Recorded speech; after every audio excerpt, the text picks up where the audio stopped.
and let us all do we can to build a better future. So we return back to the interview, the conversation between Bassem Youssef and Piers Morgan. Now, I found this interview to be very interesting. It was less combative than the first one, of course, but I think it was a very open and civil conversation. And I did read some of the comments from the video I clipped from the live stream. And yes, I want to give a shout out to some of the viewing members who said, hey, is Piers Morgan just a moron? Now, come on. It's all about how you do the interview. And let's face it, sometimes a lot of these people who live in their cushy office buildings are unaware of the world outside them because, let's face it, corporate media has done a phenomenal job of giving us brain dead presenters who read the notes from the establishment. But let's look at really some takeaways. And I found this article from Indy 100, and I also have another video as well that's very interesting to bring up. 7 talking points from the Bassem Youssef and Piers Morgan second interview. So let's go ahead and talk about it because we did break down some of the segments that we saw. But Bassem Youssef returned to Piers Morgan uncensored after sharing his candid thoughts on the Israel-Hamas war earlier this month. So let's talk about it. 7 takeaways. Condemnation is completely useless. Morgan said he finds it much harder to respect a pro-Palestinian guest on a show if they simply resolutely refuse to say they condemn Hamas. But Youssef, who previously confirmed he condemns the group, said he finds condemnation useless as it immediately shuts down a difficult conversation that needs to be had. And this is very true. He used a hypothetical example. I condemn Hamas, you condemn Israel, interview over, what happened? Nothing. Youssef added, it's just more morality checkpoints. And that's something I've noticed, especially in regards, and I think sure all of you have seen it as well, how we're seeing the media present its coverage over the bombing of Gaza. Because at this point, we're seeing the videos. More videos are coming out. Women and children dead in the roads in Gaza. We're seeing so many hospitals and refugee centers being bombed where there are civilians. And the IDF's excuse is there's Hamas operatives supposedly in there. Okay, well, if that's the case, proof? Who were you looking for? Why? Can you confirm it? Was it a suspicion? Do you have video evidence? Proof? Before you bomb a refugee center where there are women and children, doctors working tirelessly with no rest whatsoever as people are dying all around them, it's one thing to say you condemn Hamas, you condemn Israel, but we have to look at the bigger picture. 75 years of this madness going on with many world leaders more or less giving their thumbs up to this, ignoring it, perhaps assuming that it will solve itself. It won't. Something else here. Morgan felt unusually uncomfortable in the last interview. Morgan said Youssef's delivery in the initial interview used savagely dark humor while speaking about his wife. Now, here's the thing about dark humor. I personally love it. I like comedy. Now, if there's a comedian I don't like, guess what? I'm not going to do the brain dead SJW thing that you see on the left and on the right, because there are SJWs on the right. And that is people want to cancel. No, comedy is an art form and it must be respected. And the best comedians are the ones that can ridicule every single institution and everyone across the political spectrum. And sometimes dark humor is the greatest medicine of them all, because not only is it funny, it's uncomfortable, but they turned an uncomfortable situation, a horrifying, brutally dark situation, into something funny. And if you can't laugh at dark humor, you're not laughing at all. Trust me on it, folks. All comedy is good. It just depends on how the delivery is done. And I have to tip my hat to Bassem Youssef, who really gave a 1-2 punch in that first interview. At the time, Youssef satirically said, the Palestinians are very difficult to kill, very difficult people to kill. I know because I'm married to one. I tried many times. I try to get her every time, but she used her kids as human shields. I shouldn't laugh at that. It's funny, but the look on Piers Morgan's face was priceless. And I thought that was great. 10 out of 10. During Wednesday's 1st of November discussion, Morgan admitted he did not find it easy to listen or react to. This time, I'm ready for you, Morgan shared. Last time, I was very taken back. I remember thinking as you were doing this, feeling very uncomfortable, unusually uncomfortable, and thinking I didn't know how to react. I didn't know whether I was supposed to laugh or be silent, he continued. I sort of end up slightly grimacing, half laugh, and listening. Morgan went on to note that the initial remarks were incredibly powerful and effective, to which Youssef said all he did was take a talking point from the media and exaggerate it. Now, let's talk about something else here. Acknowledging the very dangerous rise of anti-Semitism, Youssef highlighted the rise of anti-Semitism, which he called a very dangerous and important issue to address. As a Muslim who has been through events where there were terrorist attacks somewhere and that reflects on us, I completely feel that, he said. I want to play this right here for all of us to listen to. I want to start in a totally different area. I want to start with anti-Semitism. Yes. I think it's an important issue. Yes. I think there is a rise of anti-Semitism in the world. And I think this is very dangerous. And I, as a Muslim who has been through events where there were terrorist attacks somewhere, and that reflects on us, I can completely feel that. Since what happened, I had text message from the Jewish friends, are you okay? Are wife's family okay? And I was texting them, are you okay? And I think it is very important to agree on the language, because the word anti-Semite has been used and abused, and most of the time not for the good interest of the Jewish people.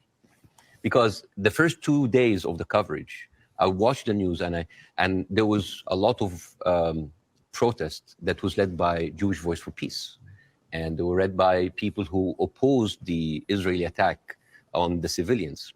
And I remember quite well, many of the Republican representatives in Congress came out and they were calling these the global intifada, the global jihad. I love it when they say jihad. They sound like a horse. Jihad. It's very funny. Or they say, like, these are, and I quote, Iranian-backed jihadists. And I said, wait a minute, but most of those people are Jewish. Those people who took over the Capitol, the same people who took over Central Station in New York, which is known as the biggest civil disobedience event in America in the last 2 decades, they were all Jewish. And then I find Nikki Haley saying anti-Zionism equals anti-Semitism. And then I remember, it's like, oh, Jewish people in America are saddled by the fact that they are not citizens of America or citizens of the world, but they are citizens of Israel, and they have to back Israel in whatever they do. And these are not my words; these are the words of Jon Stewart. He went down and he said, it is very, very important to divide these two.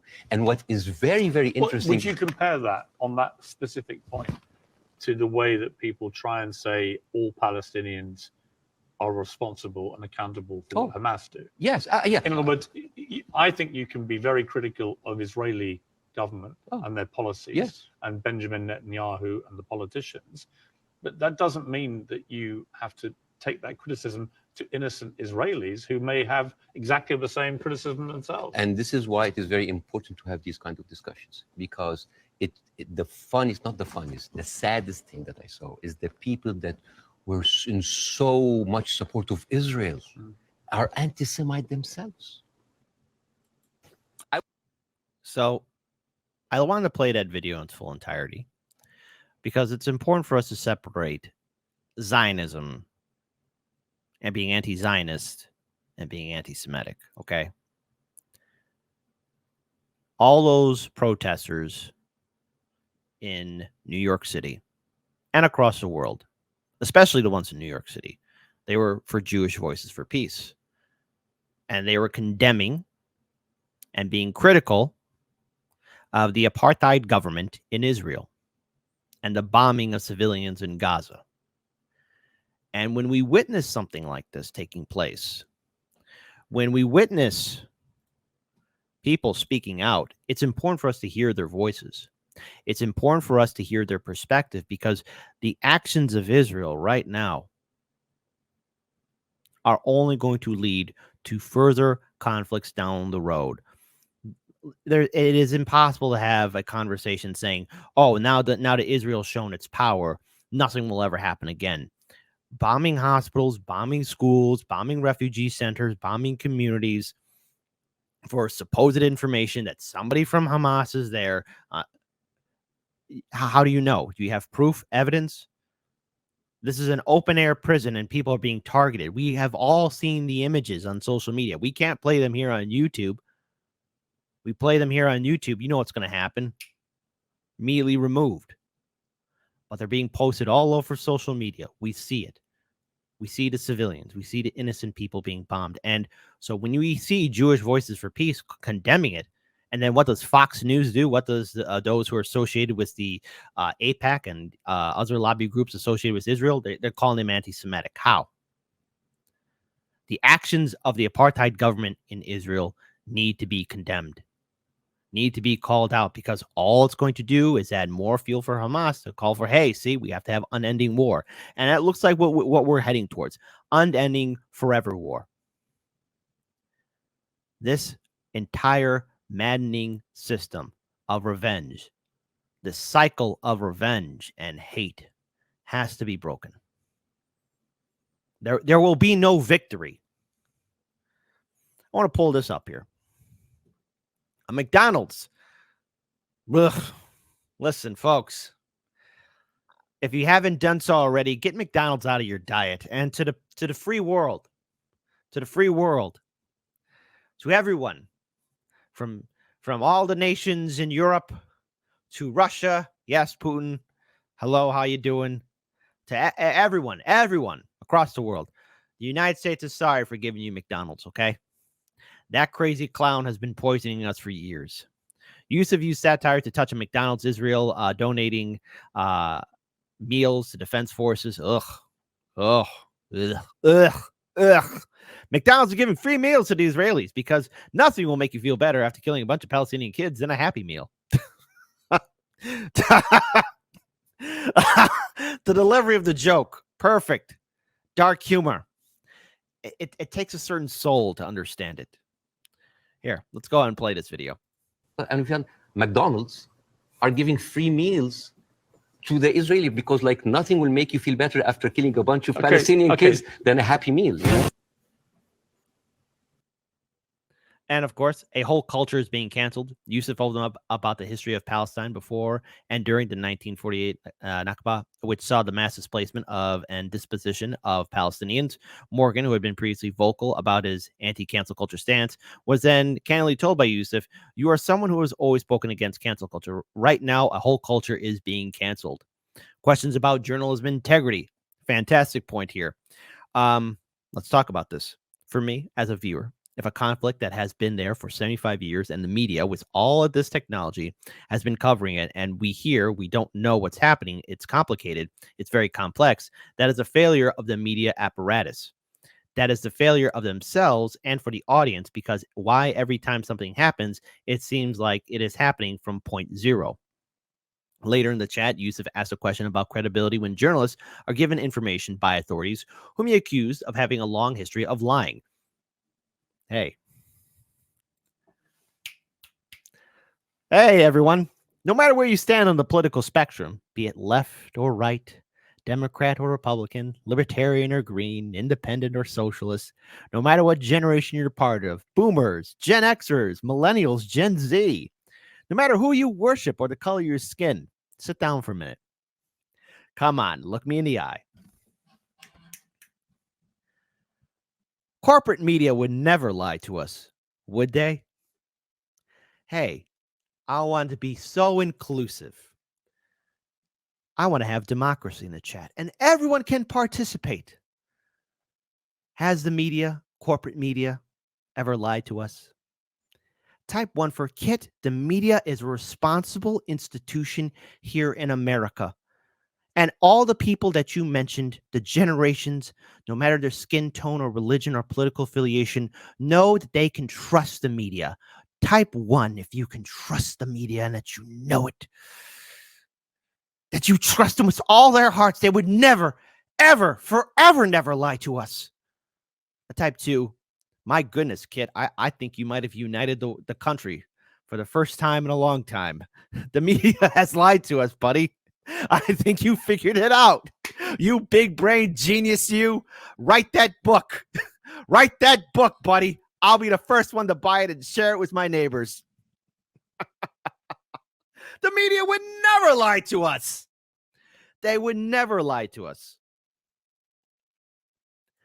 And of course, Morgan's resurfaced tweet. That's right. The British journalist turned attention to his 2014 tweet, which read, "At what point does Israel's current military strategy become the very terrorism it professes to be fighting?" Youssef then directed his attention to the Western audience, who may or may not have been exposed to horrific pieces of footage that repeatedly show people rejoicing over the deaths of Palestinians. I want to play this. In which I said, at what point does what Israel is currently doing to the Palestinian people become terrorism? And because I've always said, I've spoken about this a lot over the years, and I've always tried to be extremely fair-minded, albeit nobody really wants you to be fair-minded. They want you to take a side. But that was clear that my thinking back then was that they were absolutely overstepping the mark. Absolutely. But again, to the point of rejoicing. No, I know what you mean. Yeah, like if you, for example, Google the wedding of hate. This is like a Jewish wedding in Israel where they were celebrating the arsons and the burning of Palestinians. To be clear, I've seen lots of videos. No, but I'm not talking to you, Piers. No, I know. I'm talking to the Western audience because I want to see, I want to say, this is what they see. I mean, for example, there is a very famous video for Samuel Abu Za'anin, who is like a young kid that he was shot point blank by an Israeli soldier, and he was not allowed to have any medical attention. And as his dead body was being put into the ambulance, the Jewish settlers were cheering. So for an Arab audience, this is what we see every day. So when they see, oh, we heard them back, we heard their people like they heard back, it is not right. But this is what hate does. It escalates. It feeds each other. Radicalism feeds it. It is terrible. And it is just like a vicious circle. So I would like to do something that is very interesting today. When I invited Jon Stewart to my show, as much of like a reception that if you've seen the YouTube, people just like, we had to cut the 5-minute standing ovation for broadcast. People were on their feet for 5 minutes. They could not believe it. I remember Jon Stewart telling me I could never imagine that a Jewish guy from New Jersey would have that kind of reception in Cairo. And yet, on the internet, people who would, what? You brought a Jew on your show? Why you are with a Jew? Yes. Hate is there, and I want to do something very interesting today. I want to give. I like telling stories, and I'm going to tell you a very nice story. This is the story, surprise, surprise, of the suffering and the plight of the Jewish people. And I want to say that because it is very interesting when you see the trauma and the suffering that the people on the other side went through. You might understand why they're coming through. So this is. See this? This is a map of all of the history of the expulsion of the Jews in Europe. They've been like, I have never seen a minority being kicked around this much, right? And of course, this comes back to the whole idea about the original sin, that you have betrayed Jesus Christ. The blood of Jesus is on your hands. And then comes the 11th century. At that time, Jewish people were not allowed to own land. They were just peasants. Even some of the professions were not even allowed to participate in. But they were allowed to do one thing, usury, money lending, because it was prohibited by the Catholic Church to engage into that. So what happens when you work in money? You get richer, right? And those Jews lived in ghettos. Now, ghettos was not just like isolated neighborhoods in cities. Sometimes ghettos were outside the city. This is like how isolated they were. And in those ghettos, they have to pay gold to the mayor or the governor or the prince or the noble. So they would see, you're getting richer. I need more taxes. So they pay tax. What happens when you have a business and they increase your rent? You increase your service, increase the taxes. So what happened? The Christians started to default. And suddenly, the image of the greedy Jew was created. Shylock, merchant of Venice. This was the kind of oppression that the Jewish people went through. Fast forward 19th century, there was like the Eastern Jew in Ukraine and Russia, and there was the Western Jews in Europe. Those people in the Eastern Jews had to immigrate because there were pogroms and they were like, kicked out. And at a certain point, The people in the West, especially in England, it's like, there are too many Jews. We need a solution. A solution for what? For the Jewish problem. And it is interesting to point that out. I wanted to play that video in its full entirety because, look, when we see a world tear itself apart, when we see people enact brutality towards another group of people, there's history to it. And unfortunately, it falls into the paragraph, the chapter, not paragraph, but the chapter of man's inhumanity to man. And we've seen it. Humans are professionals across the board, no matter where you are in the world. There's always been that example of one group trying to oppress and destroy another group. And that cycle has followed us throughout all of human history, throughout all the empires, nations, republics, kingdoms, city-states, etc. We have seen it. And we have to look at each other as brothers. I know it's one thing to promote peace and seeing it done, but we have to make this attempt. These conflicts are destroying us. These wars are a waste of life, resources, and so much more. We are better than this, and we can truly rise above it. It will take us time. I don't want to sit here and think that we will reach Gene Roddenberry's vision of utopia, because I have my own problems with Star Trek and its version of utopia. But we have to make an attempt to be better to ourselves. We are on this one planet. There's no planet B, there's no planet C, there's no planet D. That's it. We are on planet Earth, the only planet that can sustain life in our solar system. There's no way off. And all of us crazy people, we are stuck with each other. And if we don't come together, we will die alone. We have to be better than this. And I'm glad that this conversation took place between Bassem and Youssef and, of course, Piers Morgan. Now, I know everyone has their opinions on Piers Morgan, but you know what? We had a second interview. I think anyone else in corporate media would have quickly dismissed this interview or never done anything like this again, or get totally enraged or butthurt by Bassem Youssef's dark humor. So I want to commend both individuals for doing the right thing and having this conversation. And I think we all can learn something from it. However, something did recently come to my attention, and Bassem was brave enough to post this on social media. This is a perfect way to end this segment. And we here at Hard Lens Media definitely thanked Bassem for sharing this. And Piers, yeah, got a lot to explain, buddy. Truly, you do.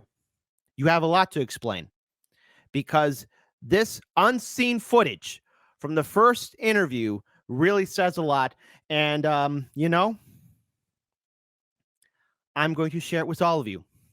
I'm sorry, but I need to expose Piers Morgan, as you should, Bassem, and reveal his malicious conspiracy to shut me down. In this video, I'm revealing never-before-seen footage of how Piers Uncensored manipulated the first interview in an unfair way. Luckily for me, he atoned for his sins and did another interview in person with no alien interventions like the first interview. Watch the interview here. Now, done through editing and technology, through Adobe Premiere, we were able to slow down the footage and capture what went wrong with Bassem's earpiece. To quote AOC, this is violence. This is violence. This is violence. All right, You Bassem. look at Israel as Superman, but they're really Homelander. Bassem. Wallahi, they're everybody. The earpiece. Damn. Okay. Okay. Yeah. Piers, how dare you? Okay. What's your Fucking Homelander. explanation? Sorry. My earpiece went down. Well, if I am in the place of Joe Biden, I would say, sorry, don't speak. My point is yes. about how he responded. Again, I am. Fuck this.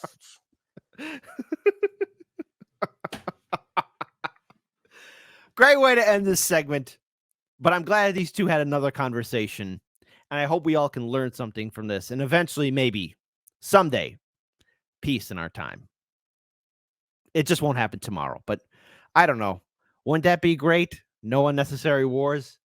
Understanding. the ability to build a better future, that truly would be a sight to see.